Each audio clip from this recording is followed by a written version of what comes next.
Саламатсыңар балдар. Силер менен эфир аркылуу жолугушуп жатканыма абдан кубанычтамын. Анда эмесе келгиле 9 класстын алгебра курсун окуп үйрөнүүгө арналган кезектеги теле сабагыбызды баштайлык.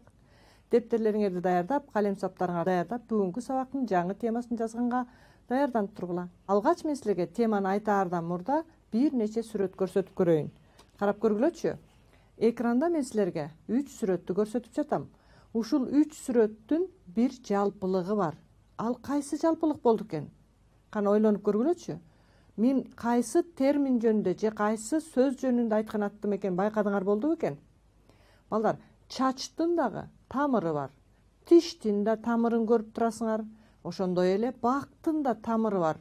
Демек, тамыр деген сөз ушул үчөөнө тиешелүү болсо, математикада силер көрүп турган белги дагы тамыр дегенди билдирет.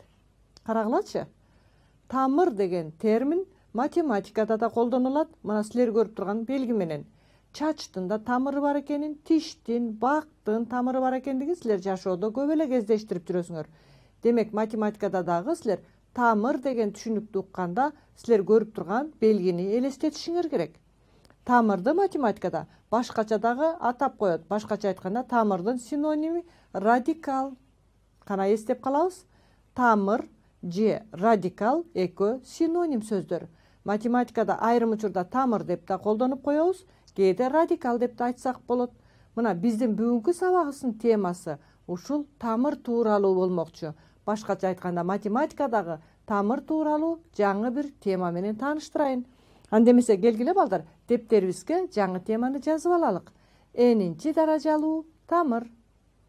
Кайталайм теманы дагы бир жолу. Энинчи даражалуу тамыр. Жаздыкпы? Демек, биздин бүгүнкү сабагыбыз тамырга байланыштуу. Аны билиш үчүн алгач силер мынакей жазылышына көңүл бургула. Мен эми жазылышы менен тааныштырайын. Мынакей силер көрүп турган математикалык тилдеги жазууну 8 класста эле таанышкан болчусуңар. Анда кантип окуганбыз? Мен азыр көрсөтөйүн силерге. Экинчи даражалуу тамыр. Же ушул эле жазууну квадрат тамыр, квадраттык тамыр деп да айтат. Квадрат тамыр деп да окуу китебинде жазылып турат. Демек, экинчи даражалуу тамыр же квадрат тамыр дегенди силер 8 класстан эле билгенсиңер. Башкача айтканда тамыр белгиси менен байланышкан туюнтмалар менен силер 8 класстан таанышсыңар. Эми муну эмне үчүн биз экинчи даражалуу тамыр же квадрат тамыр деп жатабыз? Албетте, ал тамырдын көрсөткүчүнөн көз каранды. Тамырдын көрсөткүчү мына суроо белгисин койбодумбу? Ушул жерге жазылат балдар. Азыркы учурда тамырдын көрсөткүчү 2, анткени экинчи даражалуу квадрат тамыр деп атат. Башкача айтканда суроо белгисинин ордунда 2 турат деп элестетебиз. Байкап тургула, тамырдын көрсөткүчү 2 болгондо экинчи даражалуу тамыр же квадраттык тамыр же квадрат тамыр деп да окуп койсоңор болот. А саны туюнтмасы тамыр астындагы туюнтма болуп эсептелет. Бирок билесиңерби балдар, экинчи даражалуу тамырда 2 деген тамырдын көрсөткүчүн жазбай эле коебуз. Биз 2 дегенди жазбай койсок деле силер тамырдын көрсөткүчү 2 деп эстеп калгыла. Болуптурбу? Эми мен башка учурду көрсөтөйүн. Тамырдын көрсөткүчү 3 болгон учурда кантип аталат? Бул 3-чү даражалуу тамыр. Кайра кайталайм. 3-чү даражалуу тамыр же муну куб тамыр же кубтук тамыр деп да айтабыз. Китептерде, окуу китебиңерде ушундай жазылыштарды кездештиресиңер. Бул жерде куб же 3-чү деген сөз тамырдын көрсөткүчүн көрсөтүп турат. Мына, тамырдын көрсөткүчү 3 экен. Тамыр астындагы туюнтма көрдүңөрбү? Демек, туюнтманы окуганда балдар 3-чү даражалуу тамыр, 2-чи даражалуу тамыр деп биз тамырдын көрсөткүчүнө карата айтат экенбиз. Эми ушуларды пайдаланып мынакей энинчи даражалуу тамырды көрүп турасыңар. Тамырдын көрсөткүчү энге барабар. Тамыр астындагы туюнтма. Окулушуна көңүл буралычы. Мен туура окулушун көрсөтөйүн, силер эстеп калгыла. Адан энинчи даражалуу тамыр. Кайталайм. Адан энинчи даражалуу тамыр. Тамырдын көрсөткүчү 5 болсо, Адан 5-чи даражалуу тамыр дейсиңер. 12 болсо, Адан 12-чи даражалуу тамыр. Жана башка. А санынан энинчи даражалуу тамыр деп, энинчи даражасы ага барабар болгон сан аталат. Кайталайм, биздин бүгүнкү сабагыбыздын эң негизги өзөгүн түзгөн эреже менен тааныштырып жатам. Жакшылап көңүл бурабыз. А санынан энинчи даражалуу тамыр деп, энинчи даражасы ага барабар болгон сан аталат. Эстеп калдыңарбы? Анда эмесе мынакей, Адан энинчи даражалуу тамырды энинчи даражага көтөрсөңөр, А келип чыгат. Тамырдын көрсөткүчү менен туюнтманын даражасын байкап атасыңарбы? Экөө тең n болуп турат. Адан энинчи даражалуу тамырды энинчи даражага көтөрсө, кайрадан эле А келип чыкканын баамдап тургула. Анткени биз сабактын жүрүшүндө пайдаланабыз балдар. Эми мынакей энинчи даражалуу тамырга байланышкан n кандай учурларды камтыырын көңүл буралык. N жупсан болушу мүмкүн, же n таксан болушу мүмкүн балдар. Эки учур болот. N жупсан же n таксан. Эгерде n жупсан болсо, анда А чоң же барабар 0 болгондо гана мааниге ээ болот туюнтма. Кайталайм. Жакшылап көрүңүл бурабыз балдар. Энинчи даражалуу тамыр ичинде А турса, n эгерде жупсан болсо, анда туюнтма мааниге ээ болуш үчүн А сөзсүз чоң же барабар 0 болуш керек. А n таксан болсо, Анын каалагандай маанисинде туюнтма мааниге ээ боло берет. Кана жакшылап эстеп калабыз. Демек, энинчи даражалуу тамырды өткөн учурда бул тамырдын камтыган туюнтманын мааниге ээ болор болбосу n'ден көз каранды. Эгер n жупсан болсо, туюнтманын же тамырдын астындагы туюнтма сөзсүз чоң же барабар 0 болгондо гана мааниге ээ болот. А n таксан болсо, каалаган эле маанисинде мааниге ээ болот. Мисал үчүн, карагылачы, 4-чү даражалуу тамыр ичинде 24-тү, 6-чы даражалуу тамыр ичинде 5-ти, 12-чи даражалуу тамыр ичинде 36. Мен окулушун башкача окулушунда үйрөтүп жатам. Мына ушулар бардыгында тең тамырдын көрсөткүчү жуп сандар. 4, 6, 12 экенин көрүп турасыңар. А бул жерде так болгонду көрсөтүп турам. Тамырдын көрсөткүчү так. Мынакей. Биринчи жуп болгонун байкагыла. 4, 6, 12. Тамырдын көрсөткүчү жуп. Ошондуктан тамырдын ичиндеги же тамыр астындагы сандардын бардыгы тең оң сандар болгондо гана мааниге ээ болуптур. Азыркы биздин мисалда. А кийинки үчөөндө тамырдын көрсөткүчү так сандар. 3, 7, 9. А бул жерде байкадыңарбы? Тамыр астындагы туюнтманы камтыган же туюнтманы көрсөткөн сан оң сандагы терс санда боло бериши мүмкүн. Эми ушул энинчи даражалуу тамыр ичиндеги Аны караган учурда n жупсан экендигин карасак, А 0дөн чоң болгондо жана А 0дөн кичине болгон учурда карап атабыз. N жупсан, А 0дөн чоң, А 0дөн кичине деп атабыз. А 0 болушу мүмкүн. Ушундайбы? Анда А 0дөн чоң болсо, энинчи даражалуу тамыр 2 тамыр болот. Кайталайм. Энинчи даражалуу тамыр ичинде А деген туюнтма берилсе, биринчи учурду карап атам. N жупсан болсо, анда А 3 учурда болушу мүмкүн да. А 0дөн чоң болушу мүмкүн. А 0гө барабар болушу мүмкүн. А 0дөн кичине болушу мүмкүн.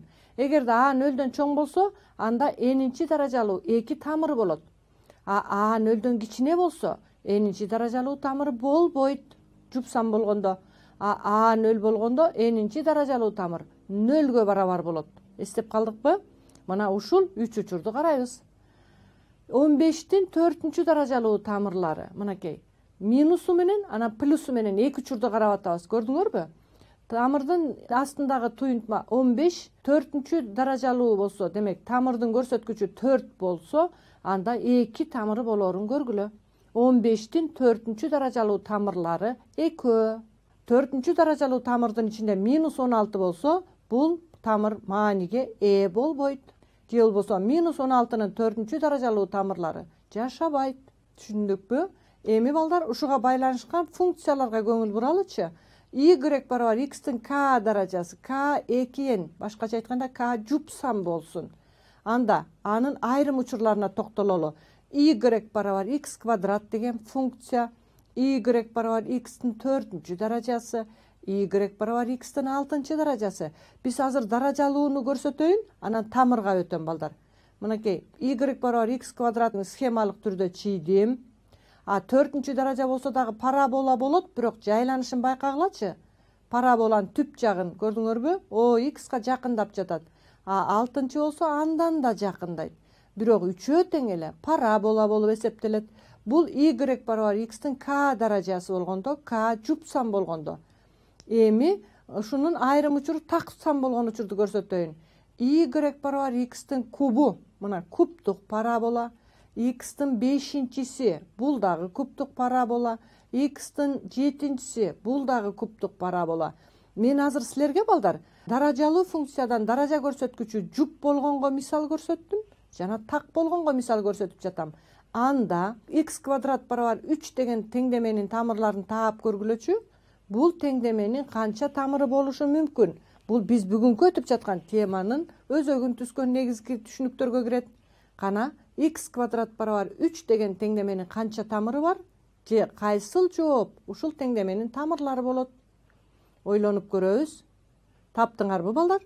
Анда мен силерге туура жоопту көрсөтө берейинчи. Ал үчүн бул теңдемени чыгаруунун графиктик ыкмасын пайдаланалы. Y барабар x квадрат деген функциянын графигин түзөм, анан Y барабар 3 дегендикин түзөм. Мынакей.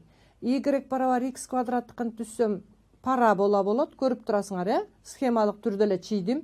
Оң жагындагысы Y барабар 3 болот.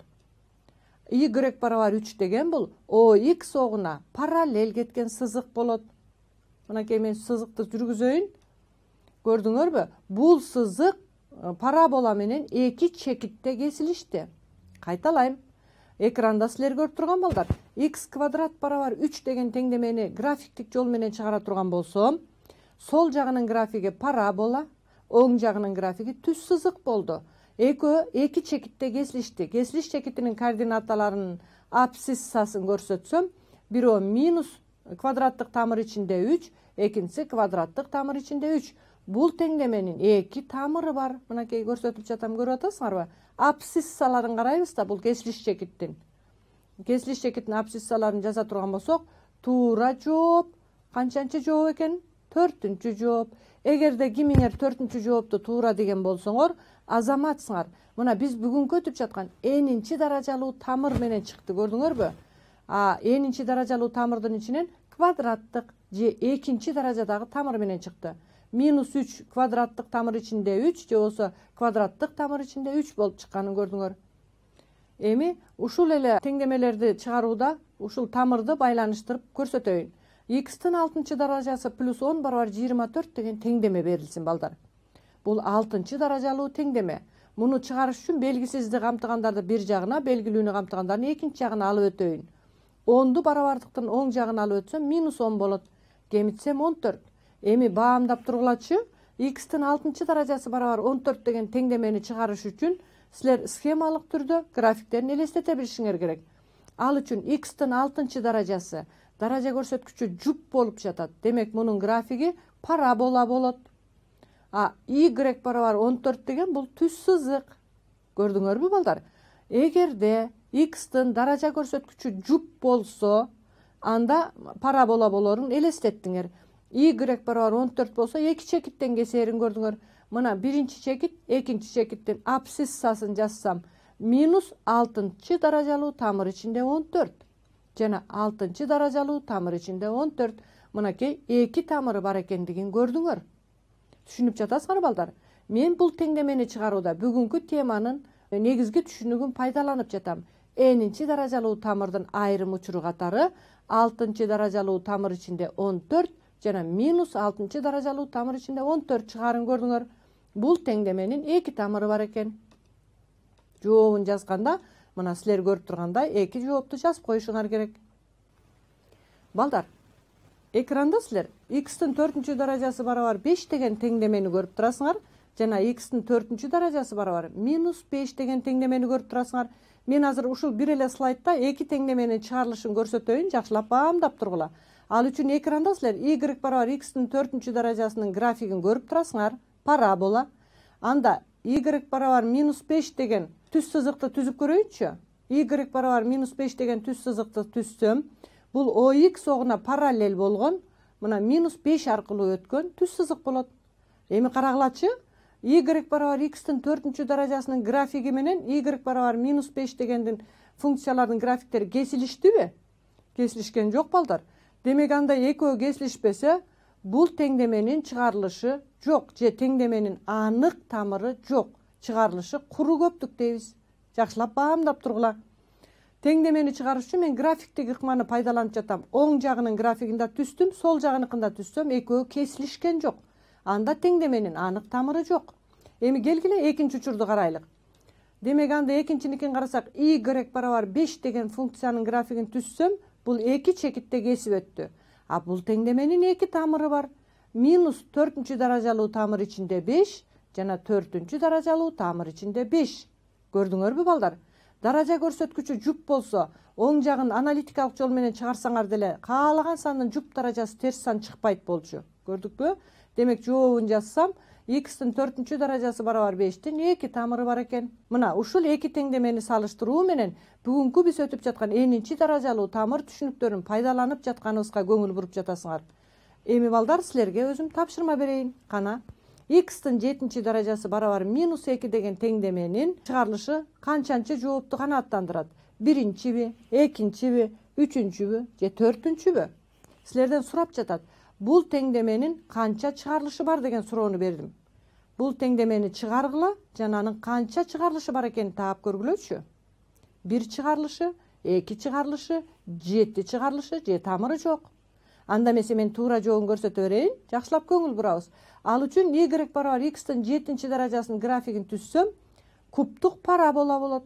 А -2 деген түз сызыкты түссөм, y барабар -2 деген функциянын графигин түссөм, мына түз сызык болду. Түз сызык менен кубтук парабола канча чекитте кесилишти балдар? Мына өзүңөр байкагандай, бир эле чекитте кесилишти. Демек бул теңдеменин бир гана тамыры бар. Туура жообу биринчи жооп, бир эле тамыры бар. -7-даражалуу тамыр ичинде 2 деген тамыр бар болчу. Көрдүңөрбү балдар? Эми ушуларды карап туруп силер жообун жазып коеюн. Мынакей x барабар -7-даражалуу тамыр ичинде 2. Төмөнкүдөй теңдемени чыгарган учурда мен чыгарылышын көрсөтүп өтөйүн. Силер бул теңдеменин чыгарылышын жогоруда баамдап көрдүңөр. Шуга окшошту. 35-тен 21-ди кемитем 14. Бул теңдеменин канча чыгарылышы бар экенин өзүңөр билдиңерби?